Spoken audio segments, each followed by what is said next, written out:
You can't believe it worked. You are running down the dark alleyways of the city, losing your trail. You feel the potion's effect slowly wearing off, so you stop to catch your breath for a second. You remember that your captive also requires a bit of air so they don't suffocate. You open the portable hole just long enough for angry screams and curses to escape and for a bit of air to enter it. You bunch it up again, clutch it at your chest, and ponder for a second which way to go. You don't really want to go to the meeting place where you and your companions have accommodations. You decide to go to your safe house. This is a place that not even your closest friends know about. You've prepared it a very long time ago, just in case you ever need it. Now it's the perfect time to actually use it. You reach into your pocket and gently run your fingers on 4 small enchanted, finely engraved wood containers. Inside, the rarest and most expensive spices and condiments you've ever seen. Just these 4 small containers are worth more than what you've earned in the past 5 years. They are so rare and so expensive, you know for a fact people will eventually notice their absence. It's a strange thing that spices can be so valuable. You smile. You're still not sure if you're gonna sell them off and have a bit of money put aside, or simply enjoy them. You don't know if you're ever going to be able to get your hands on something so unique in the future. Why not enjoy it? You lean back against the cool, damp wall behind you. Its coldness shakes you back into reality. You smile and then dash forward towards the safe house. You can't believe it actually worked. Welcome to today's episode.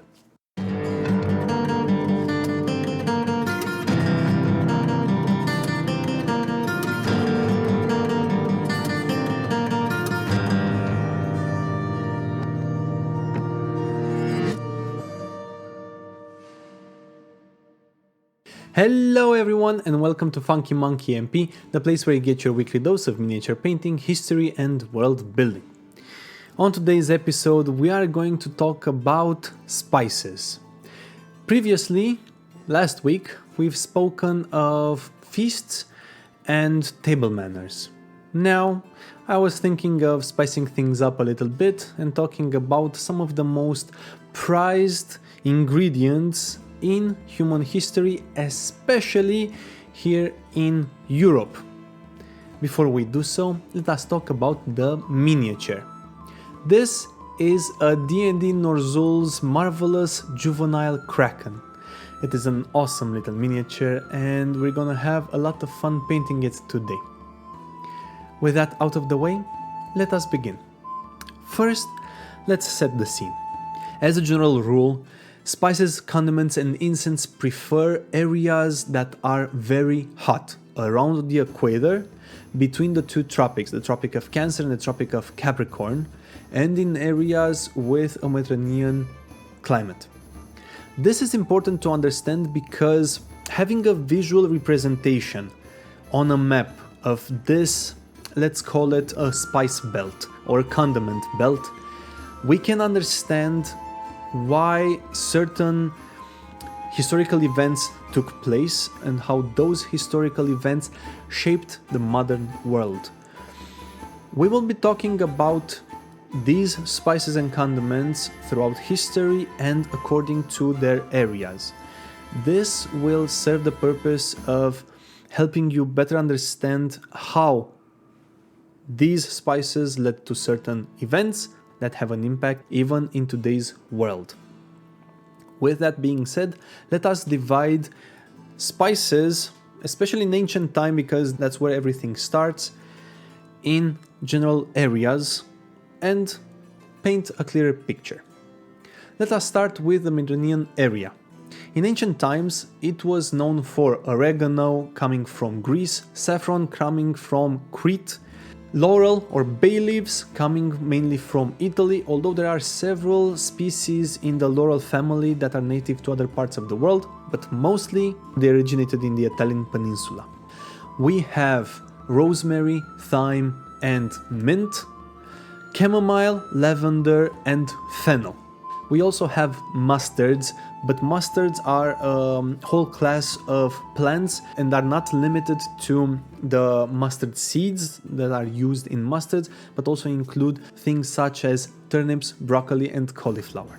Africa is known in ancient times for sage, the Middle East is known for asafoetida, coriander and cumin, while the Indian subcontinent and certain parts of Asia are known for cloves, cinnamon, nutmeg, mace, ginger, turmeric, basil and cardamom. In the Americas you have vanilla and chilies, but we're not going to touch those condiments in this episode.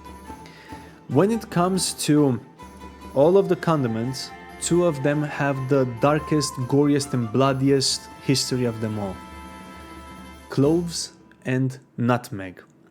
These will be treated in next week's episode because the role they play in history is so important that I don't want to cram them next to other condiments and spices.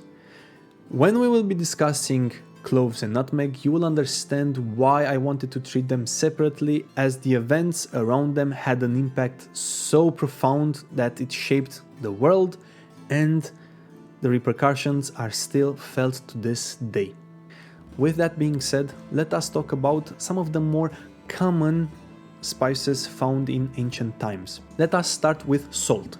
It is quite common, we take it for granted, but in ancient times it was a very, very important part of the diet. It was very expensive, it was quite rare and hard to extract, and certain moments in history it was worth its weight in gold.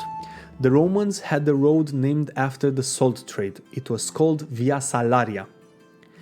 They paid their soldiers during the Roman kingdom in a quantity of salt. This is where the name for wages comes from: salary, paid in salt.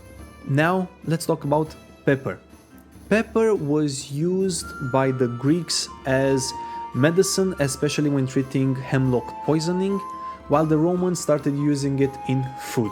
It was very expensive, it was quite rare, and Middle Eastern traders came up with all these strange stories and fantastical stories to explain the high price for it.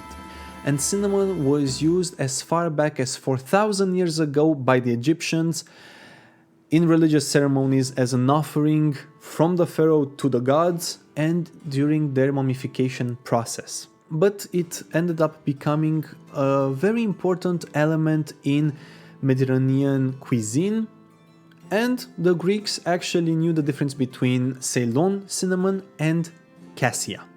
Before we start detailing further, let us take a moment and appreciate this little miniature. After darkening the whole miniature by using Nuln Oil to deepen the shadows, I am reapplying the mid-tones by going back to the original base coat of rock art flesh through dry brushing, catching the raised details and leaving the deepest areas much darker. Nowadays we have access to all of the spices and condiments known to humanity. If we don't have them already in our cupboards, we can go to the closest store and buy them.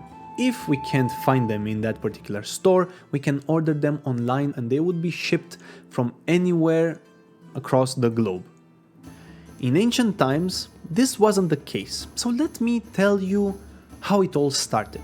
4,000 years ago, in 2000 BCE, sailors from the Indian subcontinent began traveling across the sea, following the coast, and reached the Arab Peninsula.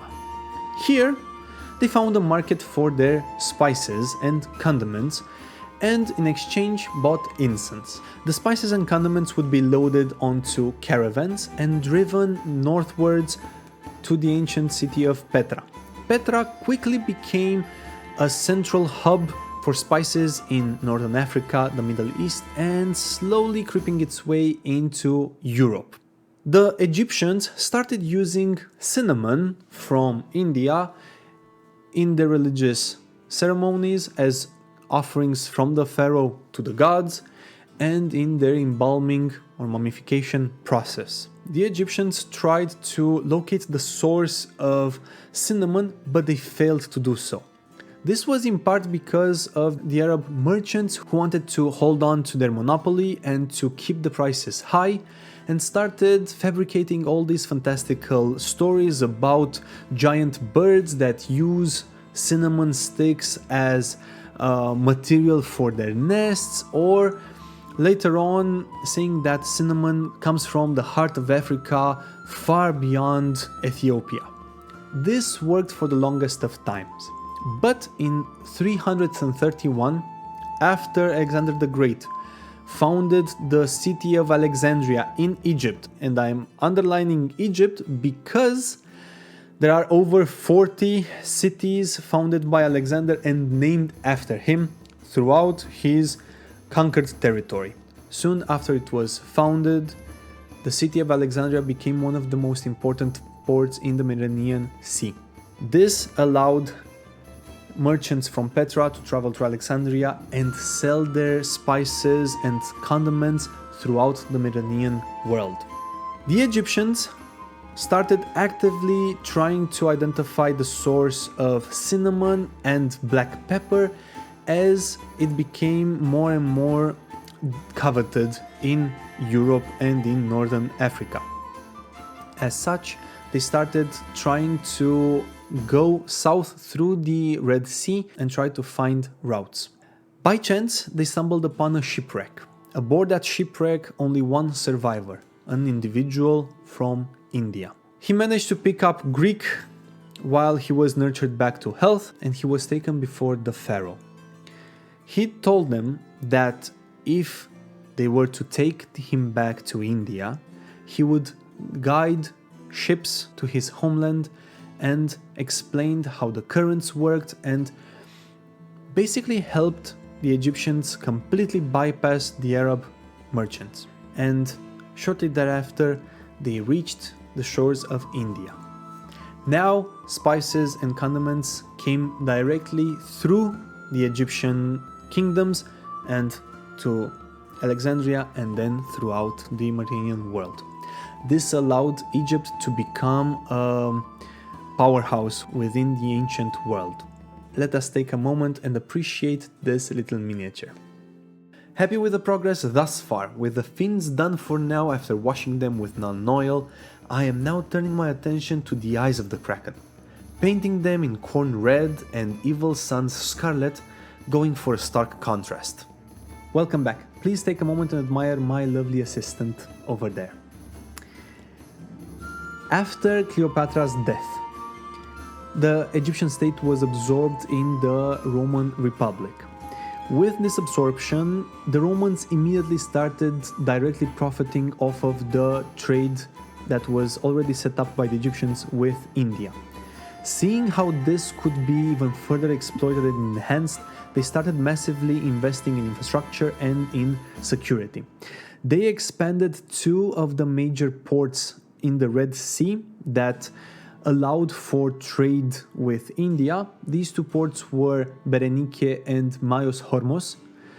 These two were greatly expanded, and at one point Myos Hormos could house 100 ships simultaneously and unload them simultaneously. All of the goods coming to these two ports from India were then taken to a central hub, a city called Koptos, where they would be loaded onto barges and taken into Alexandria and then throughout the Mediterranean. By the way, at this point, the Romans almost completely controlled the Mediterranean coast, calling the Mediterranean Sea Mare Nostrum, or our sea. This meant that every good that came into Alexandria from India was able to find a market around the Mediterranean Sea, influencing culture and influencing cuisine. This also meant that the Romans had now the opportunity to further experiment with their cuisine, and they started pairing exotic spices and condiments with exotic dietary choices. And if you don't know what I'm talking about, please make sure you check out my previous video on ancient food right over there. The Romans wanted to further expand the trade route. As such, they sent an expedition to the springs of the Nile and came into contact with the kingdom of Aksum.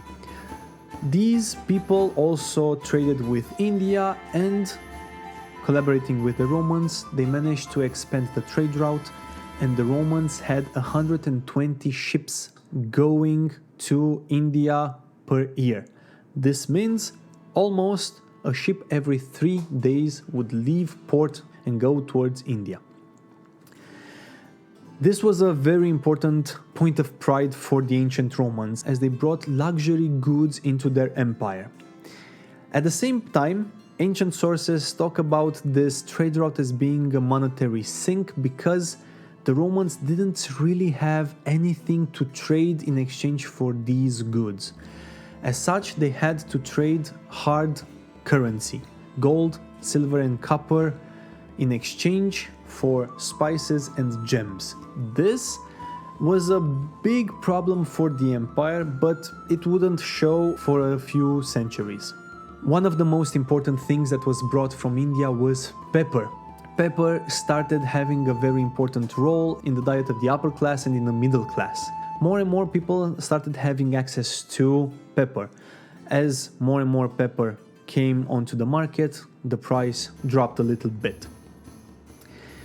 But this all came to a stop with the fall of the Western Roman Empire in the 5th century.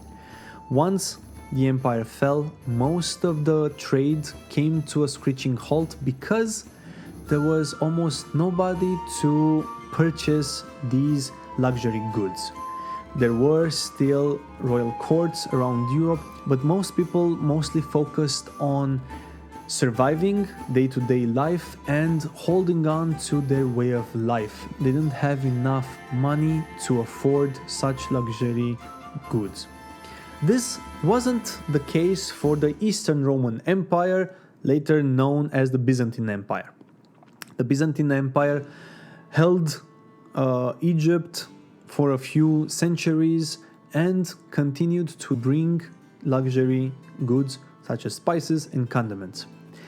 But after a few centuries, with the rise of the Ottomans and Byzantine losing Egypt as a province, almost all trade came to a halt or came through Ottoman merchants. And seeing how the Byzantine Empire was most of the times at war with the Ottomans also took advantage of this and gouged the prices a lot. But this didn't mean that the Byzantine Empire stopped trading for luxury goods. But for almost 500 years, the Western Christian courts made a point of not trading with Ottoman and Turk merchants because they were Muslims, so because of religion. But please don't be under the impression that in Western Europe food was flavorless. Far from it, there were still some aromatic herbs and some spices locally found within Europe. They just didn't have access to the more exotic tastes.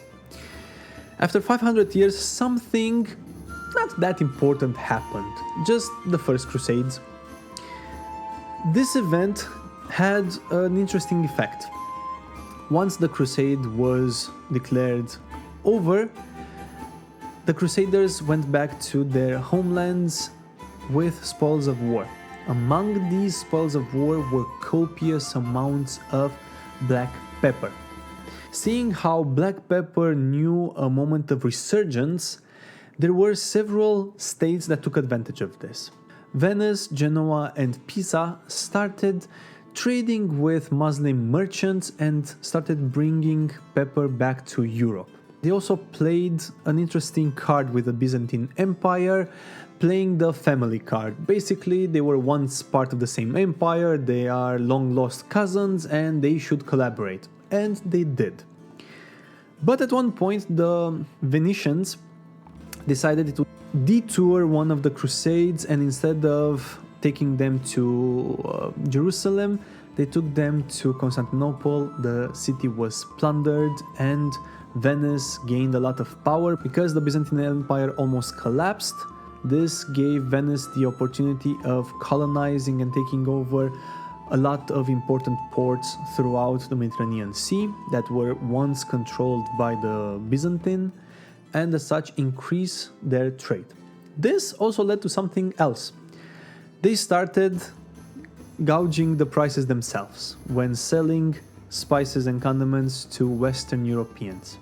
Now, the Western Europeans didn't take this too kindly, but they couldn't really outright attack any of these independent states because, first and foremost, they were quite rich and powerful. Second, you would risk losing a war. Third, if you won the war, you had to make sure that you secured all of Venice or Genoa's possessions and keep hold of them, with all the other powers trying to control them. As such, a very interesting idea was reached that gave birth to something completely new. If you know your history, you know what I'm talking about. If you don't, I'm talking about the age of exploration. Before we get into more detail, let us take a minute and acknowledge the progress I have made while painting the miniature. With everything else done, I am wrapping up the miniature by applying a coat of Citadel's technical storm shield for a satin effect, making the Kraken look slick. Once that is dry, I am mixing sapphire blue acrylic ink with contrast medium and painting the water column on which the Kraken is sitting. It takes a few coats before I am completely happy with the results. After the fall of the Byzantine Empire in the 15th century, Venice and Genoa and Pisa also lost much of their power. The Western powers had to come up with a new solution for their spice crisis. As such, they started exploring alternate routes to India. In 1404, France discovered the Canary Islands. In 1444, the Portuguese discovered Cape Verde. In 1483, they also discovered the mouth of the Congo River. In 1487, they discovered the Cape of Good Hope. While they were on their way to India, going around Africa, the Spanish court employed an Italian navigator who had an interesting idea. Knowing that the earth was round, shocker, I know, right? Knowing that the earth was round, he had a plan to navigate west until reaching India. Of course, his plan was a good plan and had a lot of merit. What he didn't expect was to have a whole continent in his way.